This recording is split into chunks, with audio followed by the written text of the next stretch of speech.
Yo, yo, yo, yo. What's up, everybody? Hope everybody had a great weekend. Happy Father's Day to all the dads out there. Hold on. This thing is going to go that way. I hope everybody had a great weekend and happy Father's Day to everybody out there. We're coming off the week of E3. And a lot of the news is settling in. And, what I wanted to do is just kind of focus on the big announcement and the big, a great news that, that Xbox had with its conference. They had a very strong conference. They showed a lot of games. Be where they may be played. That's another thing. But, they did have an excellent show. And, over the other one, Nintendo was pretty bad. And, and Sony had a wonky presentation. But, here we are. This is What Grinds My Gears, episode 20. Xbox exclusives and studios, the good and the bad. I think Microsoft in how their vision is and moving forward, and how they have been for the last couple of years, the vision that they have right now with PC and Xbox development coexisting each other is definitely going to affect the exclusives and the process of how they've been made. So that's what I want to kind of talk about, and then also speak about the these are studios that they acquired, and then the one that they're making in Santa Monica. So, the big announcement coming out of E3 is Phil took time out of the conference, came on stage, and basically said that they have purchased 4 studios and they have made a AAA studio in Santa Monica. And they're going to be Matt Booty's going to be running those, and then anyway, of all the studios in the first party. So they built up their first party with technically 5 studios, in addition to 343, the Coalition, Coalition, Rare, and the Turn 10. So that's great.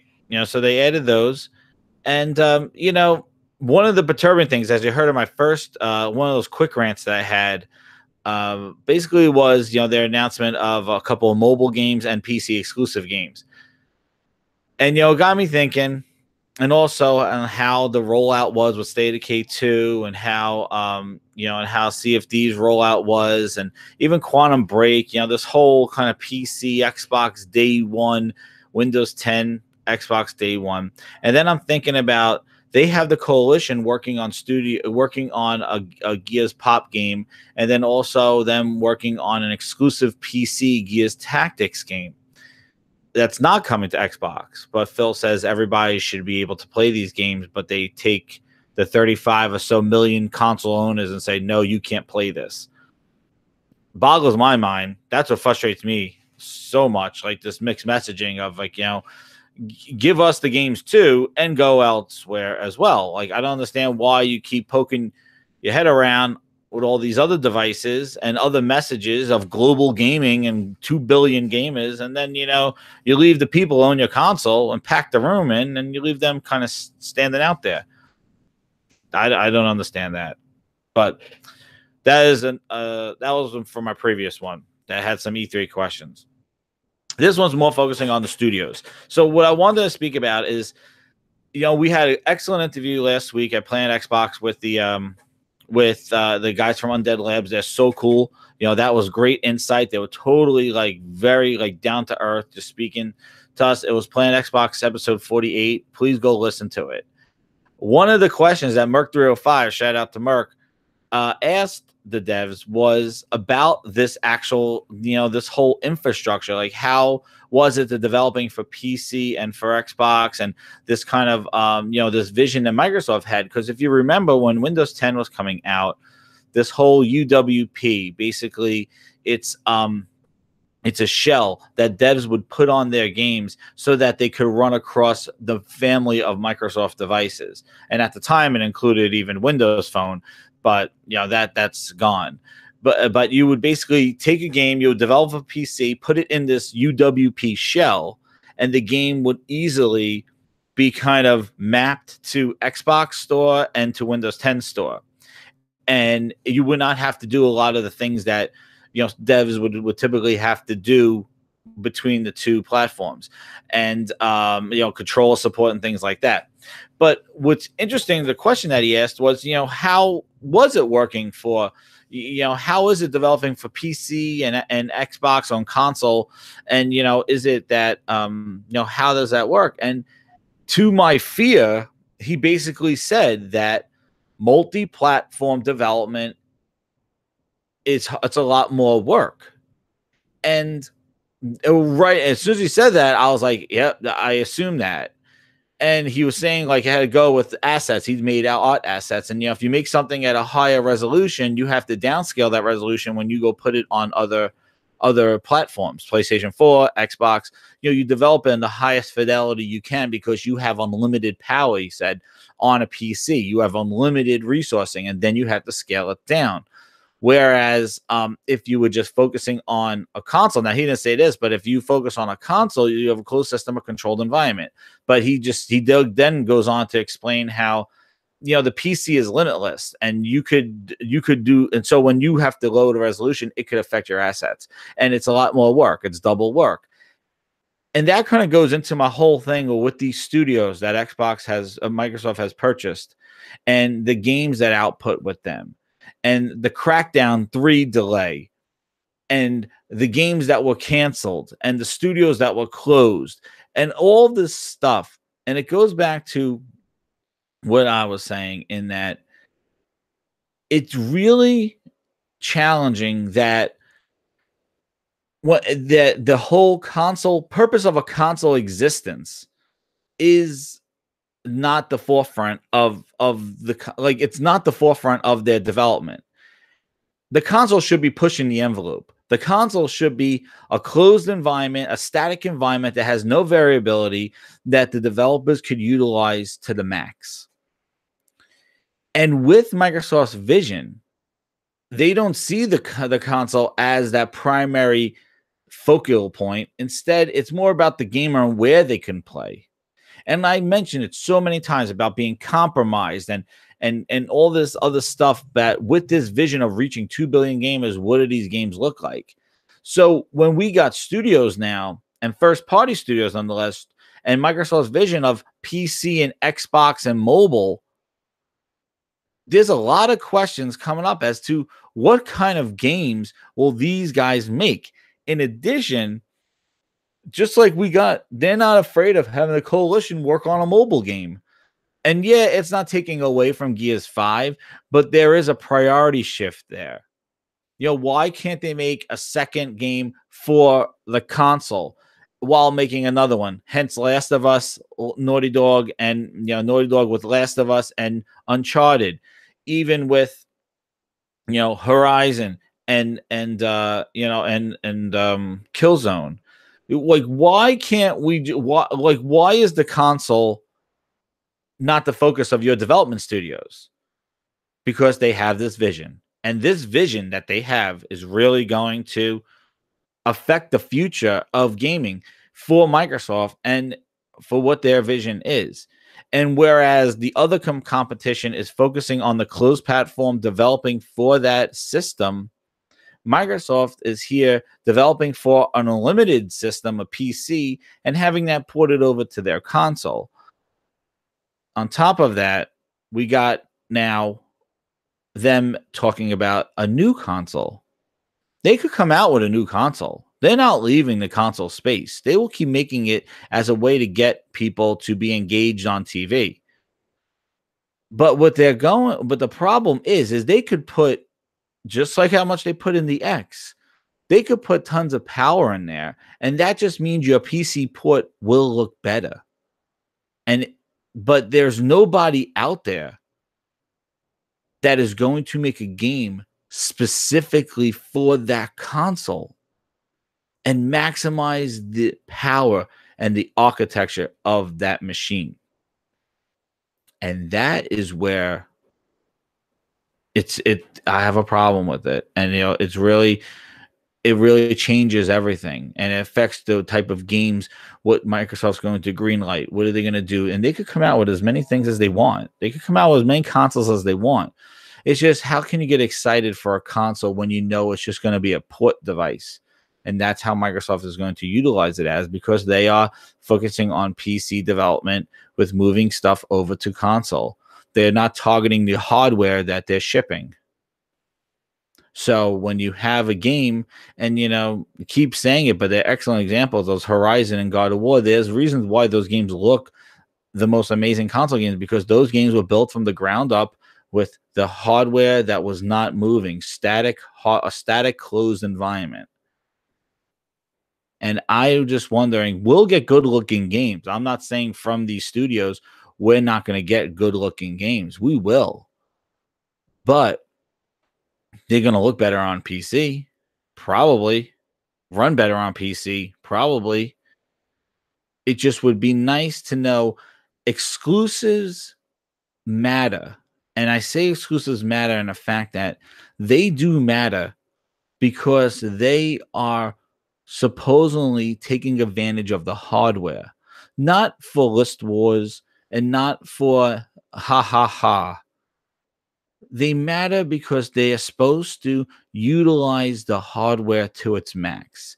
And most of them come from the manufacturer of that hardware, which makes you think, whoa, they know the hardware, they got the software. It should be this peanut butter and jelly sandwich of gaming. It should be a perfect mesh. And unfortunately, the vision that Microsoft has right now and has had for the last couple of years really does not warrant that kind of experience. And that's why there's a huge question mark.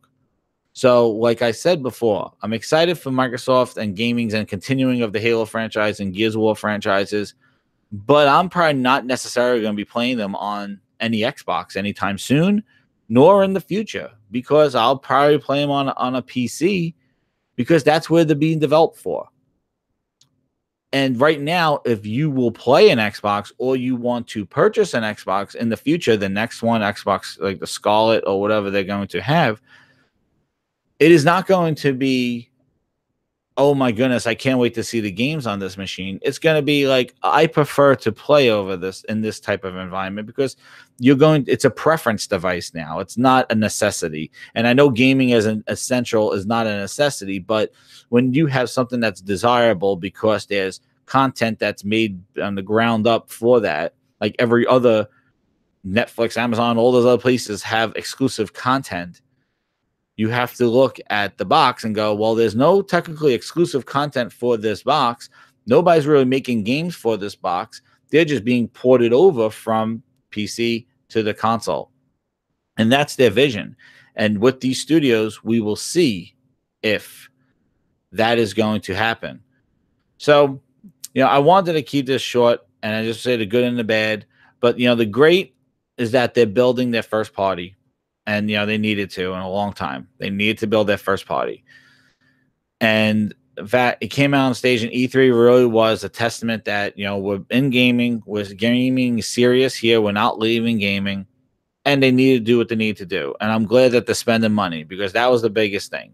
It shows that they care about the gaming. Now, whether they care about the Xbox console itself, they've said multiple times that's not important to them. It's more about just reaching gamers everywhere. Now, that is great and dandy. That's wonderful. But it would be nice if they came out and said, we are making hardware console exclusives that are for the hardware we are shipping. Because last year was all specs and techs and chewing microchips.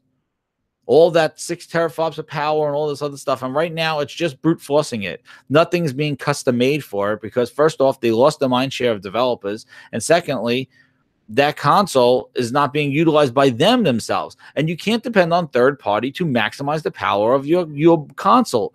You need to do that yourself. You're the one that has to show that console's power, and then devs will follow that. You can't just put a most powerful box out there and sit back and go on vacation and let everybody else kind of say, this is what my power is going to show me, what my console can do. They're not going to do that. So I really hope they take these studios that they purchased and they make them make games that will blow our minds. Now they are smaller studios. The AAA one in Santa Monica is bigger. And and the other thing is that Horizon, the Playground, and Undead Labs basically have been making games for Microsoft for the longest time. Now, I know Playground's making another game, which is probably Fable. But again, Fable could live or die by what its art style looks like. Who knows? People want a realistic Fable. I don't know. It's going to be very interesting to find out. But again, we have to wait again. And that's probably my biggest disappointment, the whole thing. But that's my E3 impressions. But the biggest thing is this, that Xbox exclusives and studios have a whole different meaning right now. And you got to look at gaming as a whole and not gaming as what it meant. And I just see a lot of the hype and excitement that people are coming out of E3 with is sort of like if this was a 5-year-old announcement back when Xbox cared about the Xbox console and winning and selling the console. This would have been monstrous. But in the vein of what it is now at this time in the last 2 years, with PC being the focus and Xbox being around and mobile games and streaming and all this other stuff, and then seeing Gears Tactics being a PC exclusive, a mobile Gears of War game being exclusive, that they're not afraid of announcing that stuff to an Xbox crowd at E3 and then telling, oh, Gears 5, yeah, I know you want it, but that's coming later. These things are coming now. Like, we're going to have these games coming next year or so. Gears, who knows? Well, maybe next holiday. We'll see. And then who knows what Halo Infinite means? Infinite, who knows if they're going to, do some mobile Halo games? Who the hell knows? Now, I know that Nintendo has done this as well. I just thought of this idea. Nintendo has done this with that Pokemon game, which they put it on the Switch first. And then now they're putting it on, and then they'll put it on mobile. But that game, and then also Super Mario Run, they have made games for mobile. So this is not an uncharted kind of thing. But the problem is that their Nintendo fan base or the people who own the console didn't feel slighted because they were getting games. And I think that's where the biggest issue comes in here, is that your first party and the output that you guys have been putting has not been that great. And State of Decay and Sea of Thieves did drop, so you could say those are exclusives, but they were supposed to come out last year. Everybody thought they would come out the second half of last year after E3, and then they got delayed to spring. So those games kind of got stretched out. Like it's been kind of very, very limiting in the last 2 years from them. And people have said that. Like, I'm not saying there's 0 games, but from them, there's been not that many games. And then when the games do come out, they haven't really been hitting hard. So the game on their front is kind of lacking, is the impression or perception that they have. But then the issue that goes on is that everybody's hungry for the next Gears of War, the next thing, or the next thing from you, and you're naming Dave and Buster's Halo. You're naming Gears Mobile, Gears PC exclusive, that mobile racing game for PC laptops. And all the games that we want, the console owner wants, is like, that 2 to 3 years, they take time. So what it looks like, they're doing a lot of low quality games or low budget games to try to just kind of stay afloat while we wait on here, which shows that the console has not been the focus. And that's kind of the thing is that the Xbox exclusives on the studios, it's a great announcement. I just wish it was 5 years ago or 3 years ago, in fact. Because now in this environment, that kind of announcement now is what kind of games they're going to be making. We're all assuming they're going to make AAAs and the next Hellblade. I really hope they don't resort them to making kind of PC mobile exclusive games. Hey, compulsive games, we want you to make a new IP that we're going to ship just on PC. Well, hey, you just make a new IP. I want you to focus on the mobile platform, a game that could reach gamers everywhere, because that is the thing. I can't see one of those studios coming up and going, we're going to make this unique, like a Hellblade, like that kind of game where it's very mature, very focused, very kind of intense. And say, oh yeah, Excellent. Go with that. We're going to fund that for the next 2 years because that could reach out gamers everywhere. No, I just can't see those studios making that kind of focused and kind of mature, very kind of like, very kind of focused game. That I just don't know in a Microsoft world of reaching so many gamers.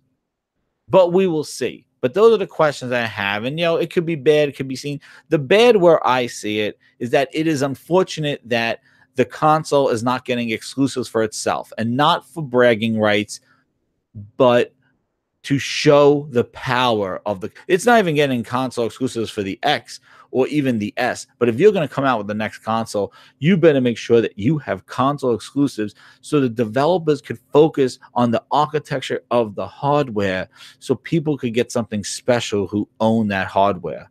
You could stream it all you want, port it to PC, but it should, and I know a lot of games that develop a PC, but the mind of focusing on not the variability of all the different types of infrastructure of PC, but focusing on the hardware, the architecture of the console to get the maximum out of it. That's the kind of the excitement of the console space that I have, is that this console was specifically being developed for. So it's a fixed RAM, a fixed graphics, a fixed this. So they know exactly what they're building for. But when they're making a PC, when I know they all start on PC, but when you're making for PC, you like you said in the interview, it's unlimited power, and then it has to be scaled down or tailored back and then put on the console. And as the consoles get stronger, they probably get tailored back a little bit less, a little bit that. But when you see a game like God of War running on a PlayStation 4 Slim, tech, all that stuff, or even Horizon, tech, all that, even, I'm going to say, even Gears of War 4, maybe, but again, it was on PC and it ran better on PC because you could run it at 4K and then on the S. But when you look at those games, Zelda on the Switch, those games are made specifically for the hardware that they're running on. So that's why exclusives do matter, because they are your tentpole games to show and demonstrate the power that's inside there, but it kind of puts power to the side, and you should use that power to tell an amazing story or an amazing gameplay feature, something along those lines. So, it's still question marks. I feel better that they did, invest in studios, but again, it is a long way off to figure out what the hell they're making. What are their target platforms? Like, are they going to make an Xbox exclusive ever? Are we ever going to see an Xbox console exclusive and it not be a preview game? Because I feel like the only time that Xbox gets anything exclusive is if they put that shit in the preview game and say, yeah, we'll fix it as we work on. Like, I feel like the only time they get one. They'll get a console launch exclusive, like a launch on console, but the only, like, PUBG is like the last exclusive we got from console. Like, when's the last time Microsoft has released a console exclusive game? It was PUBG in preview. It was PUBG in preview. That game and because it's not the same. It didn't do launch day and date with PC. It's on Steam. They've never made a Windows 10 version of it. But PUBG is like, yeah, there's your console exclusive, and it's a preview game. So, is the preview program our only saving grace to get a game that's actually made for the console? I don't know. But, it's exciting. Wish it was a few years ago. It sucks that we're even in this position now that Phil had to take time out of E3 and kind of recommit himself to gaming and first party, and that they're still in the console space. But that, again, is all talk. And these are just studios. We didn't even have IPs and all that stuff. And I'm taking it with a grain of salt. I'm not going to go like, oh my God, Xbox consoles are going to win NPD from now on because this is it. We all thought that was it last year when the X came out and the X was going to change everything, and it didn't. Because Microsoft didn't have that software to drive that console, and they still don't. And they're not going to have it this year either. Maybe Forza Horizon will be good for the Forza owners, but, that's a racing game. You need to have a nice a nice portfolio of games that demonstrate the power of your system. And we'll see. We'll see if these studios do it, because I would hate to find out next year, hey, Compulsion Games, yeah, they're working on something. Oh man, everybody's like, I can't wait for Compulsion Games' next game. Oh my god, what is it? And then it's like, oh, it's a PC survival horror game. Xbox too? No, it's better fitting for PC, a strategy PC game. Like, just like how they made did you ever think the Coalition would make a Gears of War game for the computer and not for the console? All it happened. So we'll see if that gets ported over to Xbox. Hand out, whatever. But this has been a short episode. I gotta go. But thanks again. I might do a longer one next time when more things come up. But I want to thank you again for listening. Subscribe. Pop up the little notifications thing. So when these pop up, because I kind of do them sporadically, because it's whatever grinds my gears at the time. So to do that. But it's a good step. And we'll have to see where it goes. Like, it leaves a lot of questions, but it shows that they're committed to gaming, and you can't complain about that, because I'd rather them say that than go, we'll turn off the lights. So this competition is good. But thanks again, everybody, for listening. Go subscribe and hit the like button, and also follow me over at Jez7780 on Twitter. But I'll talk to you guys soon. Thanks again.